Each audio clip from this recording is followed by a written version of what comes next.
Till I was 8, Rupert said, taking it. The tree of all souls lives. Archie nudged Rupert. What's that supposed to mean? Rupert shook his head. Dunno. What should we do with it? Leave it. There's no profit in words, Rupert, my boy. Take the clothes and toss her over. Rupert shrugged and did as he was told. Archie was right that there was no money to be gotten from an old letter. Still, it was sad when the deceased's last words were lost with her. But, he reasoned, if this lady had anyone to care about her at all, she wouldn't be floating face down in the Thames on a rough night. With a sharp shove, the riverman dropped the dead woman overboard. She made only the slightest splash. Her body slid slowly under, the bloated white hands remaining on the surface for a few seconds more, as if they were reaching for something. The rivermen pressed their hooks against the muddy bottom and cast off with the current, looking for treasure that might make a night in the cold worth the ache. Archie gave the woman's head a last prod with his hook, a violent benediction, and she slipped below the filth and muck of the mighty Thames. The river swallowed her up, accepting her flesh, taking her final warning down with her to a murky grave. Chapter 1.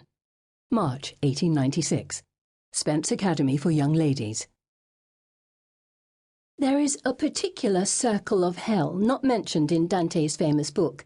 It is called comportment, and it exists in schools for young ladies across the empire. I do not know how it feels to be thrown into a lake of fire. I'm sure it isn't pleasant. But I can say with all certainty that walking the length of a ballroom with a book upon one's head and a backboard strapped to one's back while imprisoned in a tight corset, layers of petticoats, and shoes that pinch is a form of torture even Mr. Alighieri would find too hideous to document in his Inferno. "Let us keep our eyes trained toward heaven, girls," our headmistress, Mrs. Nightwing, pleads as we attempt our slow march across the floor, heads held high, arms out like ballerinas. The loops of the backboard chafe the sides of my arms.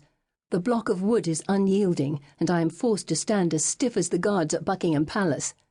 My neck aches with the effort. Come May, I shall make my debut a full year early, for it has been decided by all parties involved that at nearly 17 I am ready, and that it would do me good to have my season now. I shall wear beautiful gowns, attend lavish parties, and dance with handsome gentlemen, if I survive my training. At present, that outcome is very much in doubt. Mrs. Nightwing paces the length of the ballroom. Her stiff skirts whisk, whisk across the floor, as if to rebuke it for lying there. All the while she barks orders like Admiral Nelson himself. "Heads held high. Do not smile, Miss Hawthorne. Serene, sombre expressions. Empty your minds." I strain to keep my face a blank canvas. My spine aches. My left arm, held out to the side for what seems hours, trembles with the effort. "And curtsy." Like falling soufflés, we drop low, trying desperately not to lose our balance. Mrs. Nightwing does not give the order to rise. My legs shake with exhaustion. I cannot manage it. I stumble forward. The book tumbles from my head and lands on the floor with a resounding thud. We have done this 4 times, and 4 times I have failed in some fashion.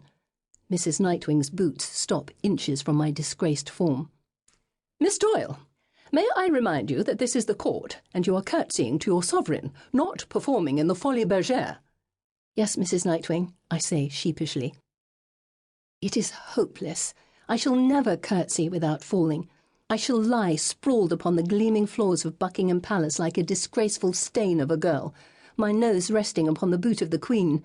I shall be the talk of the season, whispered about behind open fans. No doubt every man will avoid me like typhus. "Miss Temple, perhaps you will demonstrate the proper curtsy for us." Without ado, Cecily Temple, she who can do no wrong, settles to the floor in a long, slow, graceful arc that seems to defy gravity.